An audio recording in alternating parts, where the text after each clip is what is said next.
Pakistan cricket board के लिए गैर मुल्की कोच की तलाश बिल्कुल ऐसे बन चुकी है जैसे 38-40 साल नखट्टू लड़के के लिए रिश्ते की तलाश हो।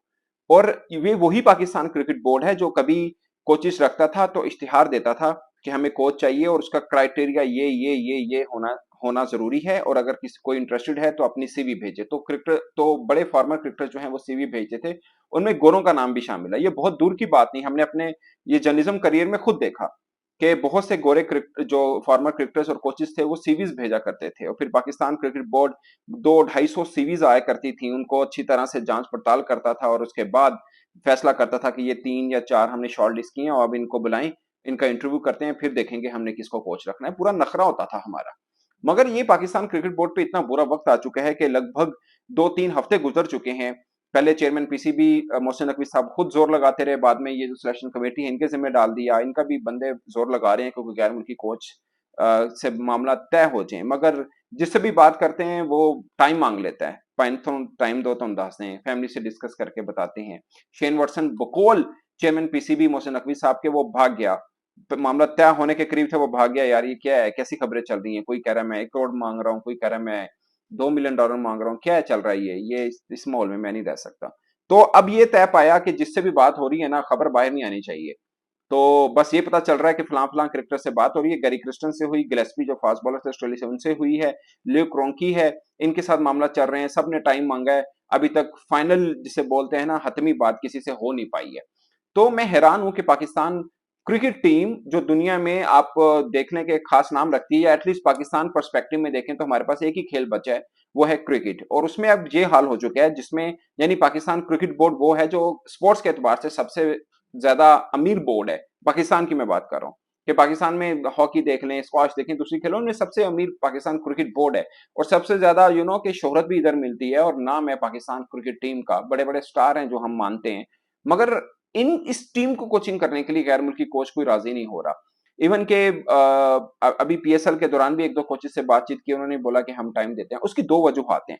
एक ये कि पाकिस्तान क्रिकेट बोर्ड के मामला कुछ इस तरह से हैं कि कभी कोई चेयरमैन आया, कभी कोई। अव्वल तो ये जो मोहसिन नकवी साहब हैं ये बड़े मजबूत चेयरमैन है और बहुत अरसे के बाद ऐसे कोई चेयरमैन है। वैसे रमीज राजा को भी काफी अथॉरिटी दी थी इमरान खान साहब ने जब वो प्राइम मिनिस्टर थे, मगर इनको जितनी अथॉरिटी मिली है शायद रमीज राजा को भी ना मिली हो, क्योंकि ये इंटीरियर मिनिस्टर भी हैं, साथ में सेनेटर बन चुके हैं, नार्कोटिक्स की वजारत भी इनके पास है, और ये अभी इंटरम सीएम थे, अब चेयरमैन पीसीबी भी हैं। तो इतना कुछ मिला के बल्कि पाकिस्तान में तो हो रहा है कि कोई होता नहीं है जो इनके पास ना हो, इतने ताकतवर ये चेयरमैन है। और साफ है कि गैर मुल्की कोच को भी पता होगा कि जो अब के चेयरमैन है 3 बरस के लिए ही हैं, जल्दी नहीं जाने वाले जब तक वो खुद ना छोड़े। तो ऐसे में उनको क्या डाउट क्या है, मतलब उनको फियर किस चीज का कि उनको हटा दिया जाएगा, या ऐसा कोई ऐसा मामला नहीं है। मगर चूंकि पीछे हिस्ट्री ऐसी बन गई है तो कोई इस तरह से आने को तैयार जल्द नहीं हो रहा। और दूसरी खास बात यह है कि भाई लीग्स इतनी हो रही, खासकर अब आईपीएल है। पाकिस्तान के लिए सबसे बड़ा प्रॉब्लम यह है कि कोचेस तो मिल जाएंगे, लाइक अगर 1.5-2 माह का टाइम हो तो आराम से मिल जाएंगे। बट पॉइंट इज कि अब आईपीएल के अंदर अच्छे कोचेस वहां बिजी हैं। और वहां बिजी का मतलब ये है कि वो अच्छे कोचेस हैं और पाकिस्तान क्रिकेट बोर्ड अच्छे कोच ही लेना चाह रहा है। और जिनसे बातचीत करें, जैसे वॉटसन से मैं आपको बता रहा हूँ, तो आईपीएल में चले गए हैं। और पाकिस्तान क्रिकेट बोर्ड अब 2 माह का इंतजार नहीं कर सकता, क्योंकि वर्ल्ड कप से पहले कोच लगाना जरूरी है। जो सीरीज है न्यूजीलैंड की उससे कोच देना जरूरी है। और अगर आप उससे पहले कोच नहीं लगाएंगे तो बहुत बड़ा आपके ऊपर आएगा कि भाई आपने कोच ही नहीं रखा अभी तक, कोच आप मतलब वर्ल्ड कप के करीब रखेंगे। तो ये सब मामला जो है वो इस तरह से होंगे। अभी आपको मालूम है कि जब रमीजादा साहब थे तब भी हमने टेम्परेरी कोच लिया था। हमने बात की थी मैथ्यू हेडन से जो हमारे बैटिंग कंसल्टेंट बने थे, उन्होंने माजरत कर ली थी। उस वक्त ये मामला नहीं था कि हमारे क्रिकेट बोर्ड में कोई अनसर्टेनिटी हो, मगर फिर भी उन्होंने माजरत की थी। उसकी वजह एक ये है कि लीग्स हो रही हैं और कोचेस को शॉर्ट टर्म असाइनमेंट मिल जाती है, तो उनके लिए इतना दबाव भी नहीं रहता। मगर ये सिर्फ पाकिस्तान के साथ हो रहा है और मुझे लगता है कि अच्छा हो रहा है पाकिस्तान के साथ। आपको लगेगा कि इतना हार्श वर्ड क्यों बोल रहा हूँ, वो इसलिए बोल रहा हूँ कि भाई आप इंडिया से सीखें।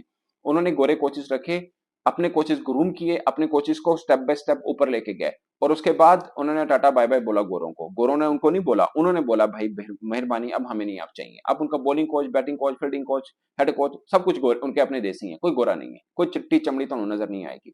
उसकी वजह यह कि उन्होंने पहले बना दिया कि यार हमारे भी तो क्रिकेटर हैं, वो भी क्रिकेट खेले हैं, इन जैसे गोरों को हराया हुआ है, तो हम मसला कोचिंग का है ना कि इनको कोचिंग आनी चाहिए, तो वो सिखा देते हैं इनको। अब आपके पास भी क्रिकेटर हैं और लोकल कोचेज हैं, आपका अपना कोच, बॉलिंग कोच श्रीलंका का कोच बन गया आकिब जावेद, आपको अपना कोच नहीं मिल रहा है। तो या तो फिर दूसरों की प्लेट में लड्डू बड़े नजर आते हैं, शायद ये वाला मामला हुआ है।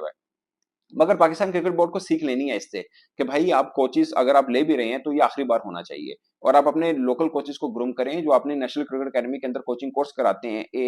लेवल 1 लेवल 2 लेवल 3 ਤੁਹਾਨੂੰ किन्ने मिल रहे हैं कि ਅਸੀਂ लेवल 3 किया लेवल 2 किया, वो कहाँ पे हैं? आपको मोहम्मद यूसुफ को आपने अंडर 19 में कोच की जिम्मेदारी दी, उन्होंने अच्छा काम किया। आप उनको और कोचिंग कोर्सेज करवाएं और आप उनको फिर ए टीम दें, फिर पाकिस्तान टीम में लेके वो पहले पाकिस्तान टीम के बैटिंग कंसल्टेंट भी रहे हैं, तो आपने उनको सिलेक्टर बना दिया। अब ग्रूम ही नहीं होने, वो दूसरा पाकिस्तानी क्रिकेटर खुद भी मुझे लगता है थोड़े नॉन सीरियस है, उनको भी बस जॉब चाहिए। अब अब्दुल रजाक साहब कहते हैं सर कोचिंग, मैं कोचिंग के लिए ज्यादा अच्छा समझता हूँ। तो भाई आप पीएसएल में कोचिंग की, आपने इधर लोकल डोमेस्टिक क्रिकेट में की, आप इसको ऐसे करियर क्यों नहीं लेते? आप फिर सिलेक्टर लग गए, किन्नी की तनख्वाह होगी भाई, तुम अपना करियर देखो कि तुम सिलेक्टर बनना है। अगर सिलेक्टर बनना है तो सिलेक्टर की तरफ ही जाएं आप, फिर आप ये कोचिंग में ना घुसें। उधर मिलती तो उधर चल जाए, इधर मिलनी तो इधर चल जाए, ऐसा नहीं होता। ऐसे मुझे लगता है कि आपको लोग इजी सीरियस नहीं लेंगे, यही वजह है कि आपको कभी कोई सिलेक्टर बना देता है, कभी आपको कोच बना देता है, कभी किस कमेटी में डाल देता है, क्योंकि उनको पता है यार इसको जितने पाओ आ जाएगा। ऐसा नहीं हो, आप अपनी एक डायरेक्शन रखें और बोलें कि भाई मैंने यही बनना है, ये मिलेगी तो मैं करूंगा, नहीं तो मैं लोकल टीम का कर लूंगा, कोई मसला नहीं। आप जितने कोचेस उठा के देख लें, सबका आप पूरे का पूरा प्रोफाइल पढ़ के देखें, लोकल से शुरू किया उन्होंने, बड़े बड़े नाम कोचेस के हैं या छोटे नाम है जो भी हैं, लोकल से शुरू किया उन्होंने। और उसके बाद हैसन देखें, आप माइक हैसन के पीछे आप पढ़ें कि हमारी कोचिंग कर लें, वो कीने के भी रहे। तो उन्होंने देखिए कहाँ से शुरू किया, आप भी शुरुआत करें और आहिस्ता आहिस्ता आपका करियर भी बनेगा, फिर पाकिस्तानी आप ही के कोचेस को दुनिया लेगी, मेरी ये राय है। आपकी क्या है दोस्तों, कमेंट के साथ में जरूर बताएगा। मित्र सप्ताह के लिए इतना ही, इजाजत दीजिए। अल्लाह हाफिज।